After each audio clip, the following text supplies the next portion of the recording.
और चलिए बात करते हैं आज के मुद्दे की। सवाल यह कि क्या हिंदू आजकल सॉफ्ट टारगेट हो गए? कभी उनके धार्मिक जुलूस पर पथराव तो कभी शोभा यात्रा पर निशाना। अब हद तो यह हो गई है कि देश में होली का खुमार जैसे ही छाने लगा, देश के कई शहरों में धारा 144 लागू करने का काम शुरू हो गया। कारण बताया जा रहा है कि धार्मिक सद्भाव कहीं से ना बिगड़े। लेकिन राजस्थान के बाड़मेर में इस तरह के डीएम के आदेश के बाद सियासत गर्मा चुकी है। बीजेपी ने इसे धार्मिक आस्था पर चोट करार दिया, लेकिन यह चोट कुछ और शहरों में लगी। सवाल इतना ही है कि जब प्रशासन और सरकार के हाथ पैर फूलते हैं तो वो प्रशासन को चुस्त करने की बजाय धारा 144 क्यों लागू करते हैं। लेकिन सवाल यह भी है कि धारा 144 सिर्फ हिंदू त्योहारों पर ही क्यों लागू होती है, बाकी दूसरे धर्म से जुड़े त्योहारों पर यह धारा 144 क्यों नहीं लागू होती। ये रिपोर्ट आप देखिए। देश में होली के रंगों की उमंग, पर धारा 144 रंग में डालेगी भंग। लगी धारा 144 तो कैसे मनेगी होली। शिव बारात, रामनवमी, होली पर ही धारा 144 क्यों? होली में कुछ ही दिन बचे हैं, लेकिन कई राज्यों में होली को लेकर सरकार और प्रशासन ऐसी तैयारी कर रहे हैं जैसे कोई महायुद्ध की तैयारी की जा रही हो। होली रंगों का त्योहार है, रंग और गाने बजाने की महफिल भी सजी। लेकिन राजस्थान के बाड़मेर में प्रशासन ने धारा 144 लागू कर दी है। कलेक्टर की तरफ से धारा 144 लागू करने के आदेश जारी किए गए हैं। कहा जा रहा है कि होली के दौरान माहौल ना बिगड़े, इसके लिए फैसला लिया गया है। लेकिन विपक्ष को ये रास नहीं आया। इसमें ये कहा गया है कि क्योंकि लोग इकट्ठा होंगे इसलिए सार्वजनिक स्थानों पर कोई भी मद्यपान नहीं करे, कोई भी धारदार हथियार या इस तरह की चीजें लेकर नहीं आए और कोई भी इस तरह के लड़ाई झगड़े नहीं हो। इसकी वजह से ही ये ऑर्डर निकाला गया और इसके संबंध में होली का त्योहार जिसके अंदर रंग भरी का त्योहार है, ये हमारी धार्मिक आस्थाओं पर कुठाराघात है। आप आसन पर विराजे हैं और सर्वधर्म सद्भाव के आप प्रतीक है। आप सरकार को कहिए कि जवाब दें। अगर इस प्रकार धारा 144 लगेगी हमारे त्योहार पर, हम किस प्रकार अपने धार्मिक आचरणों को पूरा कर पाएंगे। दरअसल होली ही नहीं, किसी भी हिंदू त्योहार को लेकर प्रशासन को तनाव हो ही जाता है, क्योंकि पिछले कई सालों से ये ट्रेंड रहा है कि हिंदुओं के त्योहारों को, फिर चाहे वो रामनवमी, हनुमान जयंती या फिर शिव बारात ही क्यों ना हो, इन्हें निशाना बनाने की साजिश रची जाती रही है। पिछले साल राजस्थान की करौली में इसी तरह से एक जुलूस को निशाना बनाया गया था। पिछले दिनों मध्य प्रदेश के छिंदवाड़ा में भी शिव बारात निकालने के दौरान इसी तरह से बवाल हुआ था। पथराव के इसी ट्रेंड की वजह से केंद्रीय मंत्री गिरिराज सिंह अब चेतावनी दे रहे हैं कि हिंदुओं के सब्र का इम्तिहान ना लिया जाए। कहीं पत्थर, कहीं ढेले, कहीं तलवार, कहीं गोलियां चला रहे हो, चाहे राम नवमी का जुलूस हो, चाहे हनुमान जी की जयंती हो, चाहे शिव बारात हो। कोई मुझे बताए कि अगर यहां नहीं होगा, लाल गांव में नहीं निकलेगा, तो क्या पाकिस्तान के किसी गांव में निकलेगा। हमारा तजिया जा रहा है, हमारे मंदिरों में आरती हो रहा है। हमने तो कभी नहीं कहा कि तुम नहीं पास करोगे क्योंकि हमारे मंदिरों में पूजा हो रहा है, लेकिन मेरे सब्र की परीक्षा मत लो। हिंदुओं के धार्मिक जुलूसों पर पथराव का इतिहास पुराना है, लेकिन जब से हिंदुओं ने मुखर होकर इसका विरोध शुरू किया है, तब से टकराव कुछ ज्यादा बढ़ गया है। इसी साल 15 फरवरी को पलामू में महाशिवरात्रि के दौरान तोरण द्वार बनाने को लेकर दो गुटों में टकराव हुआ था। 12 फरवरी को खंडवा में धार्मिक आयोजन के दौरान दो पक्षों में पथराव हुआ था, जबकि 12 फरवरी को मुरैना में मुस्लिम और राठौर समाज में टकराव हुआ। पिछले साल 2 अप्रैल को करौली में शोभा यात्रा के दौरान हिंसा के बाद कर्फ्यू लगाना पड़ा। पिछले साल ही अप्रैल में रामनवमी में गुजरात के हिम्मतनगर और खंभात में सांप्रदायिक हिंसा हुई और इसी दिन खरगोन में कुछ लोगों ने रामनवमी के जुलूस पर पथराव किया। शायद पथराव के इसी इतिहास को देखते हुए राजस्थान सरकार अपनी पुलिस और प्रशासन को दुरुस्त करने की बजाय धारा 144 लगाने को सही बता रही है। हालांकि राजस्थान सरकार उत्तर प्रदेश का हवाला दे रही है कि अगर योगी सरकार लखनऊ और गौतम बुद्ध नगर में धारा 144 लगा सकती है तो बाड़मेर में क्या परेशानी है। वो जानबूझ के बयान दिया गया है। 144 हर साल लगती आई, आराम से मीटिंग करे, आराम से होली खेले, केवल मात्र हथियार लेकर के बाहर नहीं निकले। इसी का मकसद यही है। कोई किसी को मतलब मीटिंग में जाना या कोई मतलब किसी को तकलीफ देने कोई मंशा नहीं है। ये तो फॉर्मेलिटी लगती है, भाई हथियार लेकर बाहर नहीं निकले।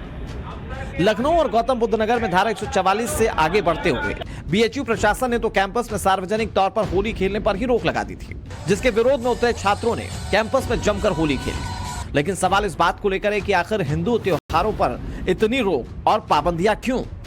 त्योहार आते ही सरकारों के हाथ पैर क्यों फूल जाते हैं? जब हिंदू किसी के धार्मिक आयोजन और त्योहारों को निशाना नहीं बनाते, तो फिर हिंदुओं को इतना सॉफ्ट टारगेट क्यों समझा जा रहा है? जयपुर से भंवर पुष्पेंद्र के साथ bureau report, times now Navbharat.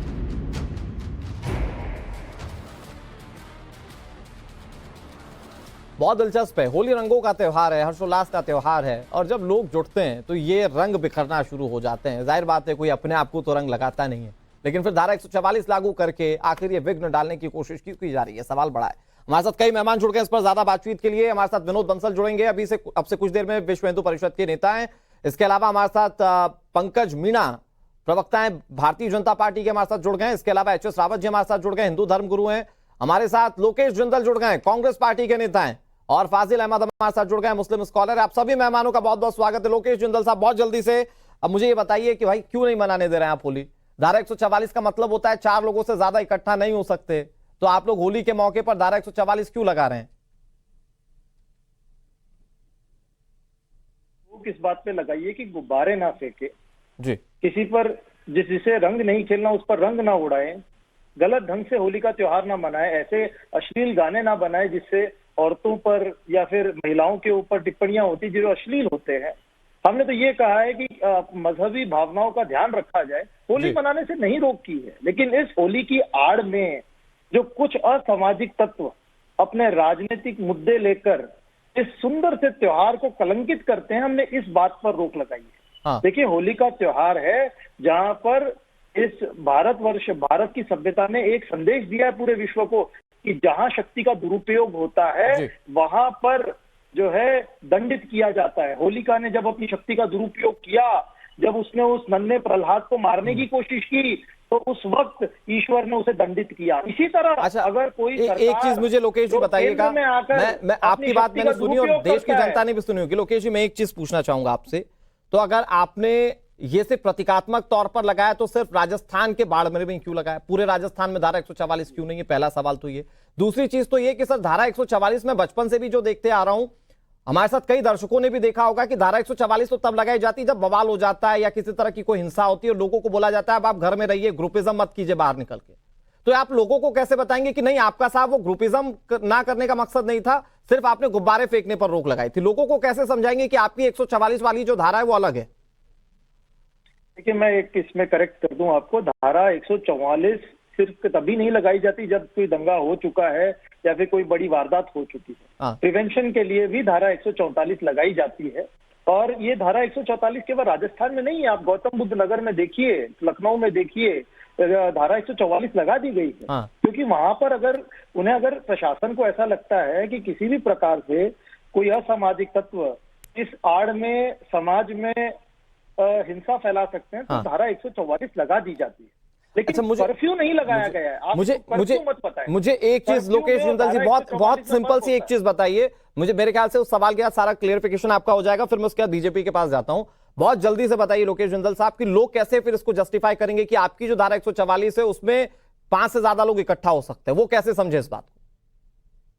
देखिए, धारा 144 लगा दी गई है, इसका मतलब है कि होली का जो त्योहार है, इसका मतलब ऐसा नहीं है कि प्रशासन ने एक लाइसेंस दे दिया कि आप कानून व्यवस्था को न परे रख के, कानून व्यवस्था को ध्यान में न रखते हुए होली का त्योहार खेलें। इसका मतलब केवल एक है, होली का त्योहार खेलें, लेकिन कानून व्यवस्था को ध्यान में रखते हुए।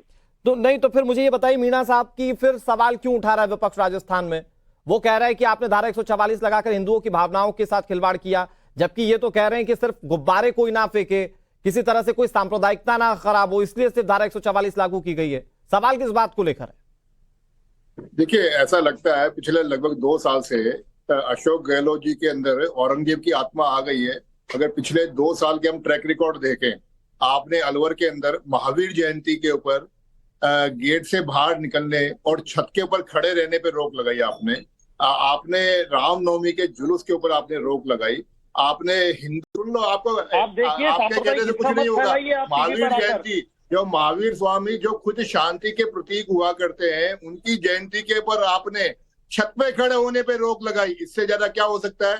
करौली के अंदर भगवा रैली निकली तो एक मुस्लिम मोहल्ले के अंदर से एक मस्जिद के ऊपर से एक मुस्लिम परिवार के छत के ऊपर से पत्थर फेंके गए। अभी तक एक गिरफ्तारी नहीं हुई। आप कब तक ये करते रहेंगे? अब आप ये कह रहे हैं, ठीक है जिंदाल साहब प्लीज जल्दी से जवाब दीजिए। लोकेश बाबू सुन लो, अरे लोकेश बाबू सुन लो, ऐसे उतावले होने से कुछ नहीं होगा। ज्यादा जोर से बोलोगे तो पेट में दर्द होने लगेगा। आप ये देखिए, अब आप होली के ऊपर आप रोक लगा रहे हैं। आप इस बार एक संयोग ऐसा देखिए। नहीं सर, लेकिन वो कह रहे हैं कि आपने उत्तर प्रदेश में भी तो 2 जगहों पर लगाया ना धारा 144।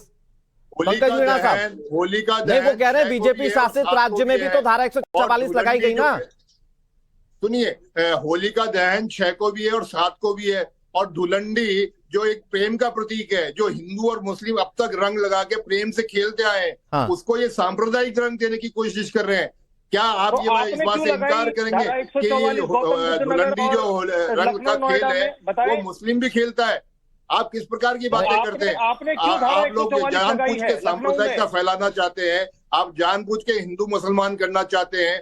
याद है हमको अच्छे से कि अभी 6 महीने पहले जब रमजान का मौका आया, ठीक है, तो मैं आप दोनों के पास एक बार फिर से आ रहा हूं, लेकिन पंकज मीणा साहब, मैं डिसअपॉइंटेड इस बात से लेकर हूं कि आपसे जब ये सवाल पूछा जा रहा है कि आपने उत्तर प्रदेश में भी तो 2 जगहों पर धारा 144 लगाई है, तो वो क्यों लगाई?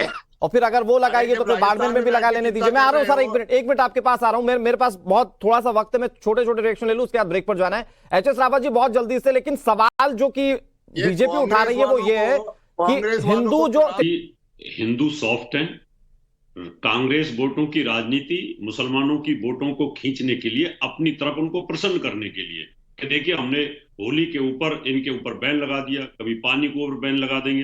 अभी आपने देखा पहले पानी में खेलने पे फेंकने पे बैन लगा दिया, अभी गुब्बारे पे बैन लगा दिया, फिर कलर लगाने पे बैन कर देंगे। तो ये सिर्फ मुसलमानों को खुश करने के लिए, क्योंकि चुनाव आने वाले हैं तो उनको लगता है कि मुसलमान वोट बैंक हमसे प्रसन्न होगी और हिंदू की वोट बैंक जो उनको मिलनी है वो तो मिलती नहीं है। तो ये इनका वोटों का एजेंडा सेट है और कुछ नहीं है। अदरवाइज इतने सालों से जब तुगलक की फरमान जारी होते रहे, यहाँ मुगलों का जोर था, तब ठीक है मैं आ रहा हूं आपके पास। एचएस रावत जी एक ब्रेक पर जाना, उससे पहले मैं चाहता हूं कि फाजिल अहमद साहब एक छोटा सा रिएक्शन आपका आ जाए, क्योंकि एचएस रावत जो बात कह रहे हैं वो ये कि हिंदुओं को इसलिए साइडलाइन किया जाता है या उनके त्योहारों को इसलिए साइडलाइन किया जाता है ताकि मुस्लिमों के वोट बैंक पर अपना अधिकार जमाया जा सके, ये भरोसा दिलाया जा सके कि देखिए साहब आपके त्योहार पर हमने कुछ नहीं किया, हिंदुओं के त्योहार पर हमने देखिए पाबंदी लगा दी। ऐसा है क्या सर? इससे वोट बैंक मजबूत होता है क्या? देखिए, लोकेश जी तो कांग्रेस के नेता हैं जी और मुसलमानों के हमदर्द हैं, लेकिन रावत साहब जो बात बोल रहे हैं ना, वो इसलिए बोल रहे हैं कि वो ऐसी भाषा का इस्तेमाल करते हैं कि मुसलमान बीजेपी की तरफ ना जाए, ताकि हम हिंदू के जो कट्टरपंथी हिंदू विचारधारा है उसको हम इस देश में लागू कर सके। ये मुसलमान और बीजेपी के बीच में रावत साहब आ जाते हैं। रावत साहब जैसे लोग बीजेपी में नहीं जाने देते मुसलमानों को। इस देश में कौन सरकार अच्छा काम करती है, मुसलमानों को चुनने का अधिकार नहीं। कौन नेता अच्छा काम करता है, ये मुसलमान को चुनने का अधिकार नहीं है। तो कैसी बात करें, वोट देने तो मुस्लिम जाता ही है ना घर पे। रावत साहब जैसे लोग ना इस देश के लिए कलंक है। रावत साहब जैसे लोग भाजपा की तरफ मुसलमानों को जाते नहीं देखना चाहते हैं। वो चाहते नहीं है कि मुसलमान हिंदू मुसलमान की एक ताकत बने देश के अंदर और देश दुनिया के नक्शे। अरे मुझे एक बात बताइए ना, एक मिनट फाजिल अहमद साहब, नफरत की बाजार लगा के बैठे हैं जो चाहते हैं कि हिंदू तुष्टिकरण करके हमारी। फाजिल अहमद साहब मुझे ब्रेक के लिए रुकना हुआ, लेकिन एक सवाल मेरा बहुत सीधा सा है, एक सीधा सा है कि फिर हिंदू त्योहारों पर पाबंदी लगाकर कैसे हिंदू मुस्लिम एकता की वो जो बिसात आप लोग बिछाने की कोशिश करते हैं और कम से कम राजनीतिक तौर पर उसे और मजबूत करने की कोशिश कर रहे हैं, वो हो कैसे रहा है?